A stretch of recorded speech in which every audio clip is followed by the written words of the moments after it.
There you look again, yeah. Heart getting so tough. Baby, looking so good, yeah. Ooh-wee, I see your face in my mind. Feeling really good all the time, baby. This is what I'm feeling. Girl, you know that this is all of these things that we do. I like the way you move. Dance, baby, until we get up in the mood. Hey, yard heads. It's James Kalm, half-assed reporter, and we're back for more art undercover work. And we're going to run in here to Andrew Edlin and take a look at some shows by Ann McCoy, Paulina Peavy, and Olga Spiegel. Okay, well,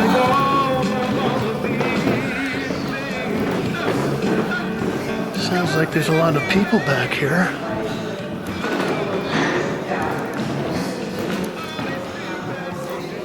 We'll make a sweep over the installation.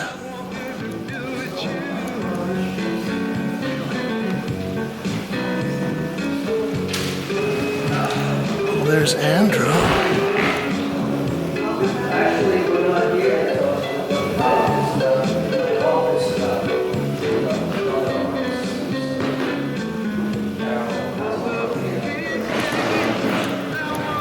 We got somebody doing a remote viewing here.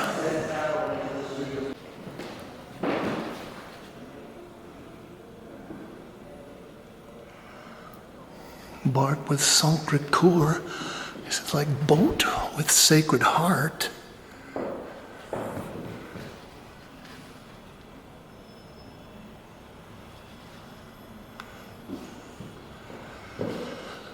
Oh, I wonder if Ann works with a projector. Kind of has that sense of photorealism like that.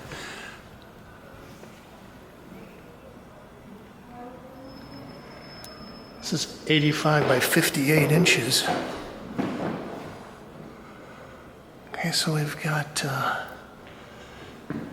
like grails in each of the corner with the heart. We've got a serpent. Is that the owl of Minerva?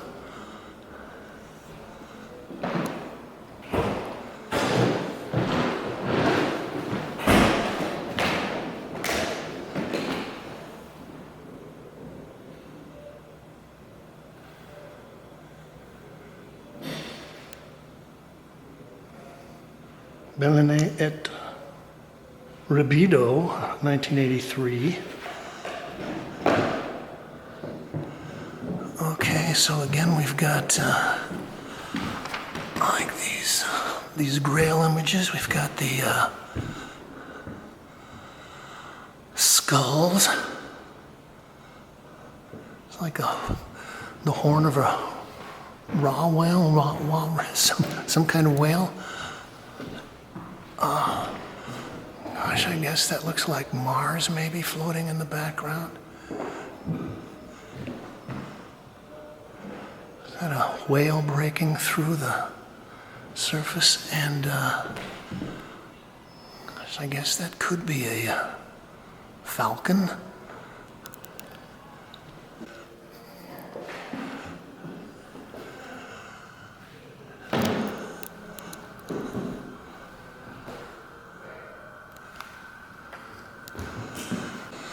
I'll read a little bit from the press release. Showing for the first time at the gallery is Ann McCoy, born 1946, a New York-based artist whose long career as a painter, printmaker, sculptor, art critic, and teacher has focused on the spiritual content of art history and art making. McCoy has studied alchemy since the early 70s, when she was awarded a Prix de Rome in 1989, which allowed her to work with alchemical collections at the Vatican Library. Wow. For over 20 years, she studied in Zurich with Carl Alfred Mayer, Carl Jung's heir apparent. She incorporated her knowledge of Jung's psychological writings and alchemy into artwork that explored her own dreams and unconscious. She joined a significant group of artists working with alchemical imagery and ideas, including Joseph Beuys, whom she knew in Berlin. And 3 works in this exhibition reflect her ongoing exploration into the topic. In her large-scale pencil drawings, McCoy surfaces contain intricate layers of mysterious objects, landscapes, animals, symbols that are rendered in exquisite detail and rise up like images in a dream. Her mural-sized drawing, Dream of the Invisible College, 2018, features a sleeping woman levitating in the center as various alchemical apparatuses, an alchemical distilling gold and heated at Thornor, surround her in the nocturnal sky. Birds' wings, haloed heads, skulls, and even a mummy here hint of psychological and spiritual life cycles. The artist tellingly explains, dreams are linked to the transformation process described in alchemical symbolism, the alchemical great work. My work strives to reaffirm the dream world's place as a source of wisdom. Okay, so I believe that's her alchemical retort distillation tubes.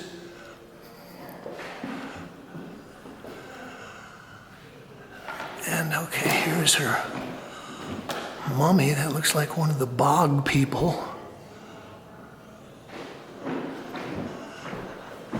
Also says that she spent a lot of time in Europe and knew Joseph Beuys, which is impressive. Just from a technical aspect, I was always kind of overwhelmed by the amount of time it would take to create a mural-sized wall drawing like this using colored pencils. Can you imagine how many Prismacolor pencils you'd have to grind through to get that done?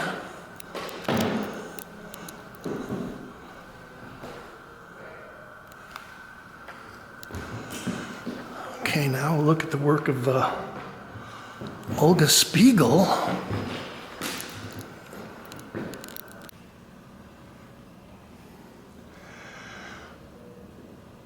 Watching the Light, 1985, oil on canvas, 62 by 86 inches.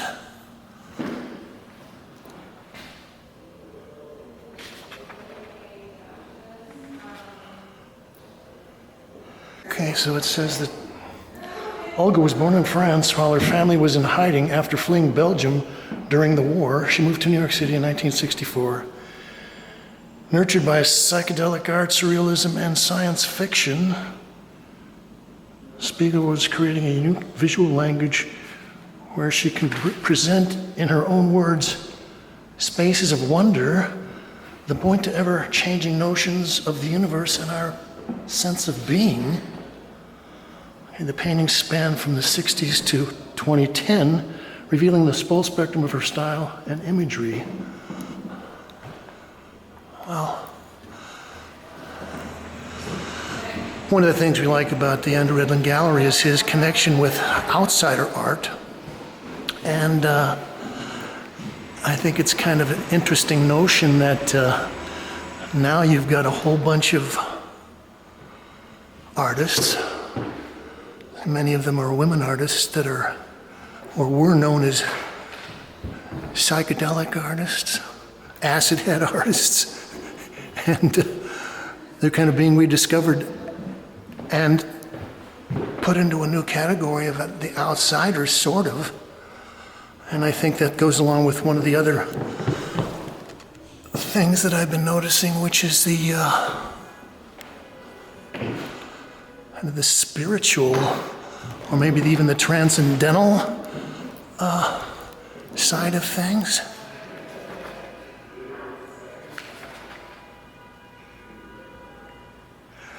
titled Are We There Yet? Also by Olga, oil on canvas. This is 2008, 77 by 65 inches.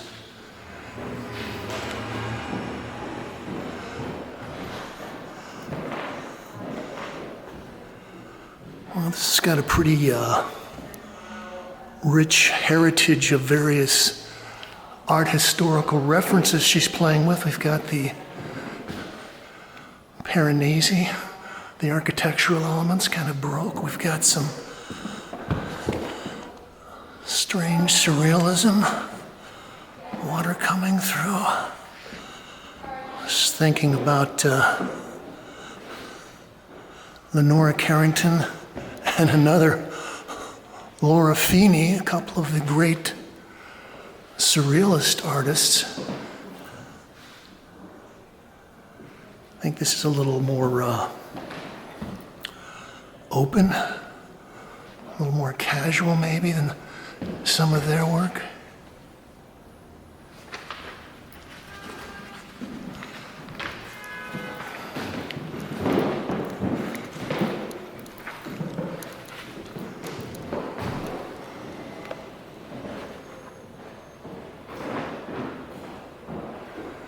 It's titled A Window and a Mirror,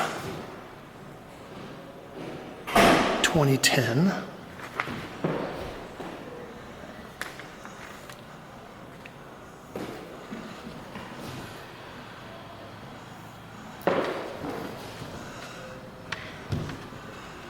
I kind of like the distressed surface. It looks like it might have been wiped down, maybe sanded, rinsed a little bit. Kind of a Gauguinian figure there laying down in the front, almost in a little bubble maybe.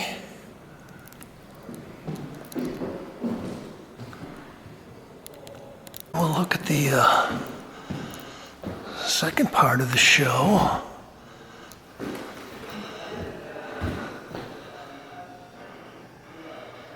Paulina Peavy.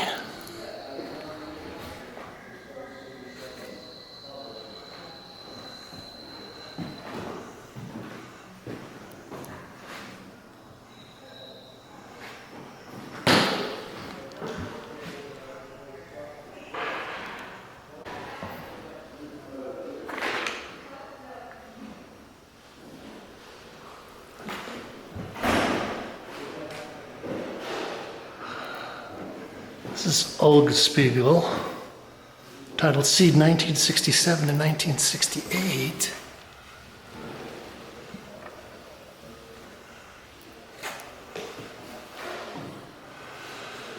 Well,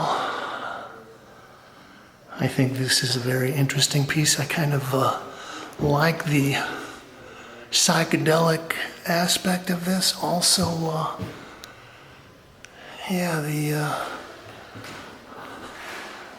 the fragility of the patina, the age. I don't know how many of you have dabbled in psychedelics or not. You start to rush, you're working on a painting, things just start to happen. Drip splatters, smudges, and things start to turn into other various things.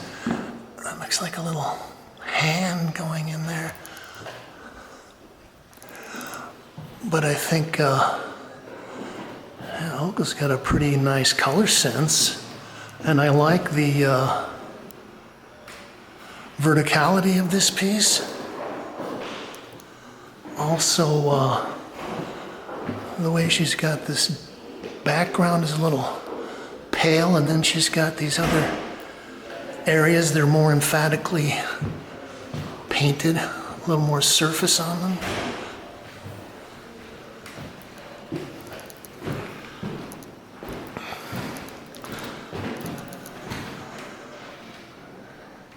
It's Paulina Peavy, Phantasma 44, 1980. Okay, we like Paulina. I came in and we did a report on one of her one-person shows here, and I think this is one of the recent discoveries that Andrew has presented. I think Pauline is, well, it says here she lived from 1901 to 1999. And Paulina is an authentic spiritualist, spiritual artist. You know, and I think Madame Blavatsky once wrote an article that said Madame Blavatsky launched more art careers than Helen of Troy launched ships, but Paulina is a little bit different in that, say, the people or Hilma af Klint was supposedly channeling some kind of masters somewhere, and Paulina always maintained that she was in contact with some kind of extraterrestrial, which I guess would be a kind of a paradigm shift of where your gods are coming from.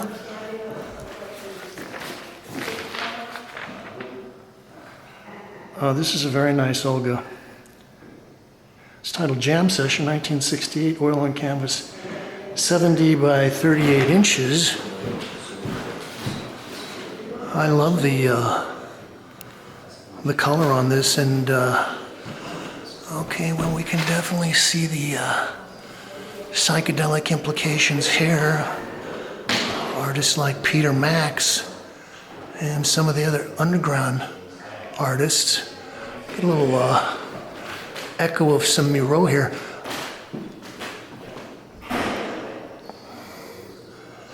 Like we'll drop acid and paint a bouquet of flowers here.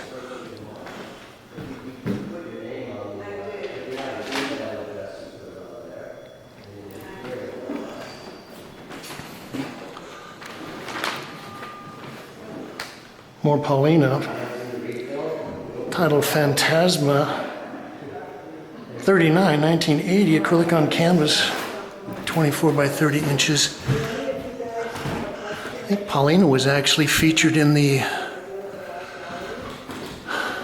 Newark, New York show out at PS1 last year, something like that, which is unusual because at that point she had already been dead for 20 years.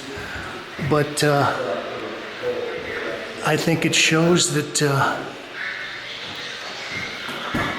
when you get discovered, suddenly doors open for you that wouldn't open for you when you were alive.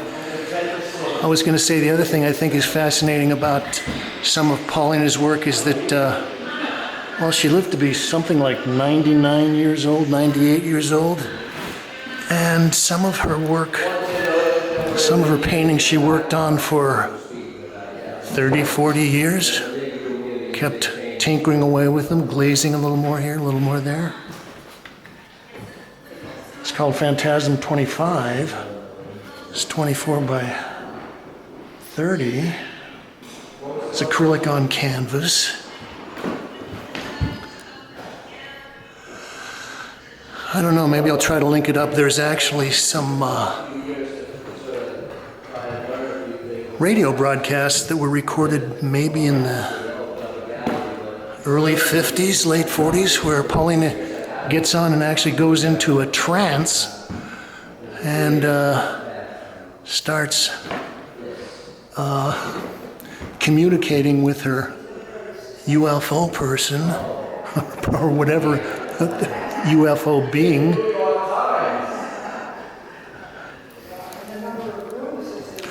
Okay, we're going to wrap up looking at this piece. This is titled Untitled, and this is an example of what I was talking about. This is 1930 to 1960, oil on board.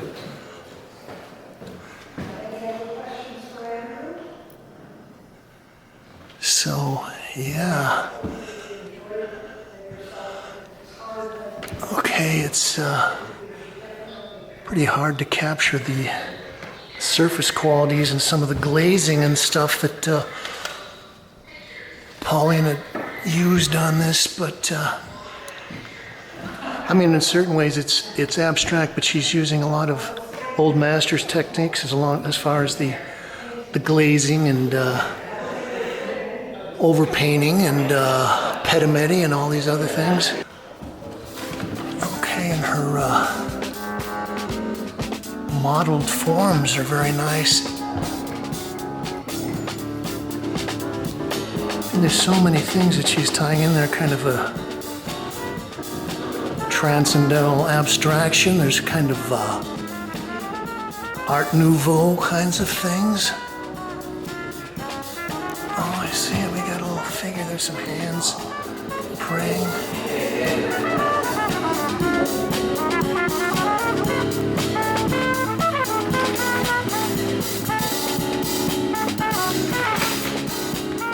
So this has been James Kalm reporting on Ann McCoy, Paulina Peavy, and Olga Spiegel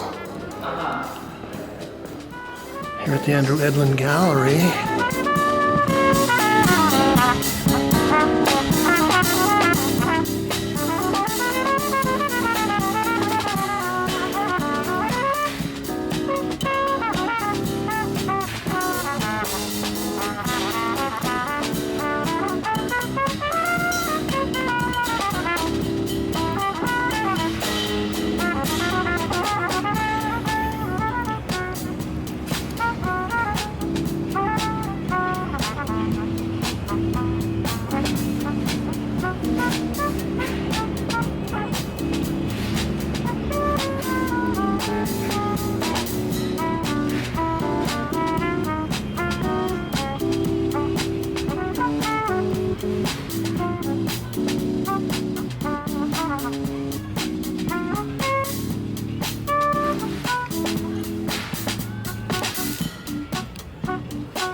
We are out at 56 Bogart Street. We haven't been out here in a long time, and we're going to go into one of our favorite galleries here, the Michael David Gallery. And we have been privileged with a private viewing of an exhibition called A Leap of Faith. It's a two-person show featuring the work of Astrid and Erika Ranee. Is that the way? Ranee, the way it's pronounced. Well, I'm going to drag Michael along here, and we can have a little discussion about some of the paintings. Okay, we're going to start out here. This is Astrid's piece. First of all, 7 veils. how many years have we been having conversations? 40? Something like 45? that. Something like that. We've been annoying each other for 40 some odd years, yeah. Okay, so this is 84 by 70 inches. I was talking to Michael about whether these are both Brooklyn painters, and Michael said that Astrid spends time here in Brooklyn, but also, I guess, lives in Paris. And, well, we were talking a little bit earlier about Michael feels that Astrid is kind of carrying along a certain kind of abstract expressionism. I was saying there's a certain kind of maybe 10th Street thing, except that I think Astrid's got a very unique palette. And this is all oil paint, right? All oil painting, but I think the thing about Astrid when you look at the show is she works in 2 or 3 tropes simultaneously. Like this one is related to the great, abstract painters, and her mastery over color and gesture, on this scale is pretty amazing. But she'll go into like a tiny thing, and then, scale shifts, and then stripes, and she's. So when you say a tiny piece is something like this. Yeah. Okay, so here we've got in my conversations with her, she says she wants to paint everything. blue, green, yellow, red. Well, maybe she should get a little more ambitious than that. And here she's using the glitter, and we were talking about that earlier. One of the people in Williamsburg that has made a name out of using glitter was Chris Martin. But we were talking about how she's kind of using her own direction with the glitter things, and has got her own kind of techniques and things. In a different way, though. She's Argentinian. She's Argentinian. Growing up as a kid in Argentina, she put glitter over everything, on her school books, on everything. So the use of glitter, of course she knows Christian, they know each other and she loves the work, but her relationship with glitter goes back to being a kid in Argentina. Well, I think everybody was playing with glitter when they were kids. Or bedazzler. Some people stopped at some point. Okay, this is Erika Ranee. This is also a pretty big painting. This is 84 by 72. I wonder if I know what you mean.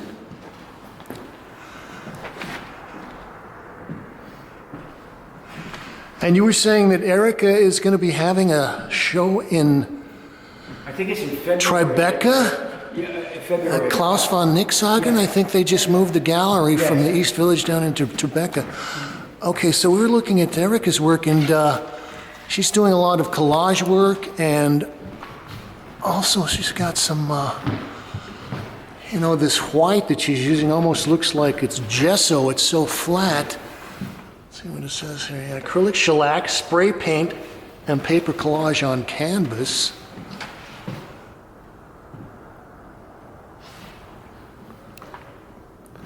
Okay, she's got some leaves and things collaged in there.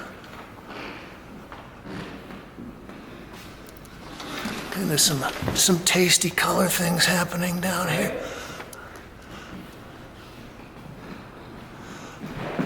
This is another large piece by Astrid. Coilas Kalili. Is this Latin here? It's 2022, oil on canvas, 84 by 70. Okay, so we were talking about how Astrid kind of riffs on some of the classic abstract expressionists, and I mentioned that parts of this made me think a little bit of Rothko, but you said this is like Rothko in reverse or something like that? Well, the space is reversed. The space is reversed. Yeah. I mean, that blue, and then the fact that the way that orange sits on top, it kind of subverts it at the same time. Right, so rather than sinking into the, receding back into the background, it kind of pops out there on the edge. I mean, Rothko always reverses. This doesn't reverse so much.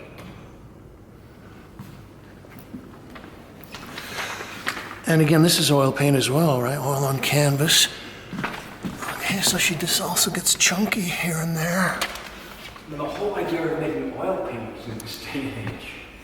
Yes, well, some of us are dinosaurs, and I like what happens with it. Also, I like the slowness of oil paint. we're going to look at another Erika piece. I actually thought this one was a very nice little piece by Erika. This is I'm Right Where I Thought I Was, 2022, acrylic, shellac, spray paint, gouache, oil stick, and collage on canvas. You were talking earlier about how you're thrilled to see something that's not all fluorescent colors right now. Yes, well, she's got some rich colors in here. Also, she's got this kind of lacquered surface. I like the way the blue pops too. Kind of The blue's enamel really black. unexpected in that painting. Yes. And she's got a lot of stuff happening here. Also, collage things in there. I mean, the thing that they both share is that they're all in as painters. And they do want every painting to have its own experience that's specific to it. Nothing formulaic about any of these paintings. Speaking of. Okay, so you were talking about this painting. This is Astrid's My Kitty Loves Carnival Cake. That title comes from the name of, I think, of the glitter. It's a brand of the glitter. But there's something, there's an innuendo in the picture based on that title, which I find... Well, you were saying that you were initially kind of, I don't know what, maybe put off a little bit by this piece and wondering whether or not you would be able to enjoy it. But you've been sitting here watching, looking at it in the gallery for a while, and you said suddenly you're finding that you really started to appreciate this. Okay, so we're going to talk about a little bit about the glitter. It's more than that. When you sit in space, people keep coming to, they pick paintings that they respond to the most. And in the show, this painting and Erika's painting over there have been the ones that have been hands down the ones people have spent the most time with. Well, also, we were talking a little bit about what they're calling the casualism or the informal painting. I think it's kind of Provisional painting, I think is what Raphael Rubinstein has called it. I think there's kind of an irresolution in some of contemporary abstraction that feels a reflection of the time that we live in, rather than this thing, you and me are old. We come out of modernism where we come to a conclusion. Something like this, it's more open-ended, and it feels exciting for this reason. It challenges me in a way that I didn't expect to be challenged by it. Well, we're talking about the extremely high-keyed palette, and then you've got this blue X that kind of cancels out the whole thing in a certain way. It's kind of like the Pink Panther palette here, with all of the fluorescent colors. But the colors is exciting in the painting. It's vibrant. And the way that they've got the two panels there abutted against each other, I think is interesting. You've got the very kind of formalistic stripe thing, except it's in glitter, played off against the looser, splashier, abstract thing. Okay, let's look at another one by Erika.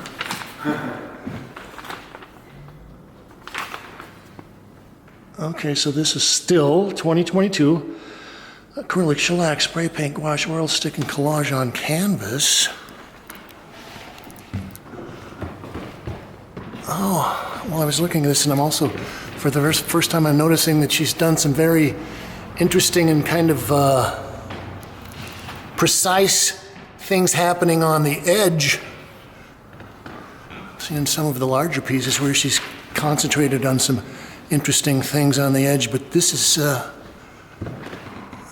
pretty interesting. Okay, we're gonna look at another large painting by Erika.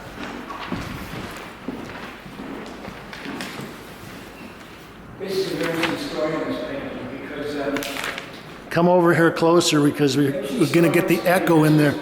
This is being installed horizontally, and Erika said, would you mind if I turned it vertically? She didn't decide on whether it's vertical or horizontal? No, but she had painted it vertically on the floor in the studio.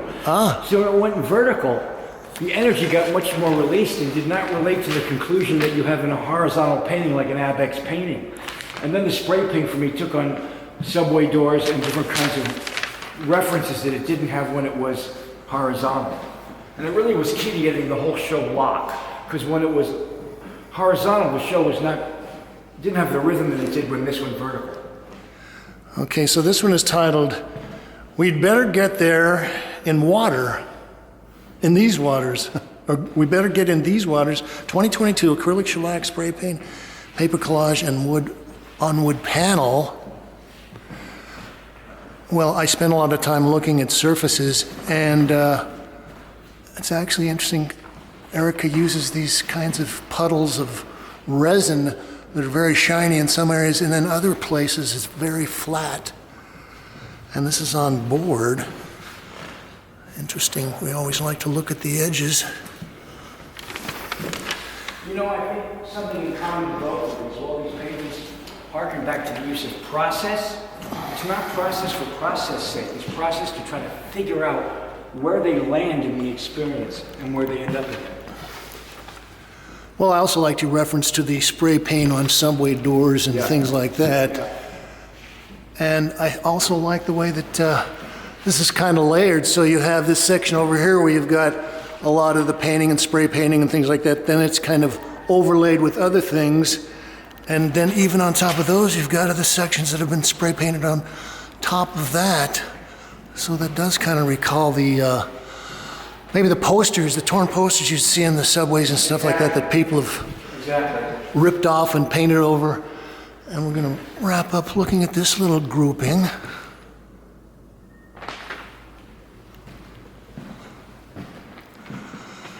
Got a little glitter painting by Astrid.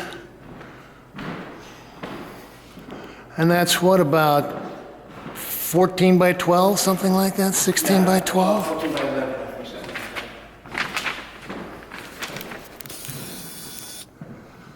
Another little gem by Erika.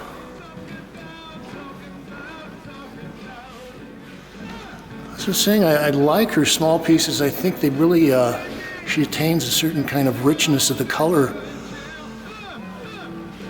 It's great. And we're going to end up looking at this piece by Astrid.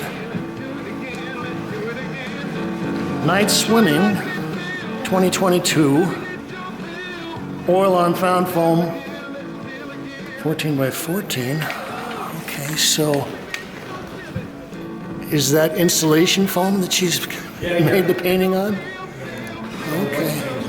Basically, Donna and stuff. I love this little picture against that soft touch. You know what is funny is that I'm looking at this in my video monitor, and I can see a much greater differentiation in the colors here, and there is this kind of a patch here, kind of a Clifford Still swatch of paint coming down in the holes in there. The white in this gallery has never been the best part of it. And then she's got her foam, but she's got this back. Is that on a piece of board that has been covered with canvas? Two pieces of foam put together to increase the depth of the object. Okay, Michael David, well, thanks for our little tour. This is an zine that's kind of getting a lot of interest, the True History of Stripes. True History of Stripes. To the Kalm report for all the painters. Thank you. Okay, I'll stripe my way into that. So this has been a look at painting and paintings, A Leap of Faith, Astrid, Erika Ranee. Ranee. Here at Michael David Company, here at 56 Bogart Street. You can like this, share, link it up to all your social media sites, talk about it at your next opening, and you can leave your thoughts, ideas, comments, criticisms, reviews, and suggestions below, as long as you say, thank you, Kate. Wait a minute, shaking them down.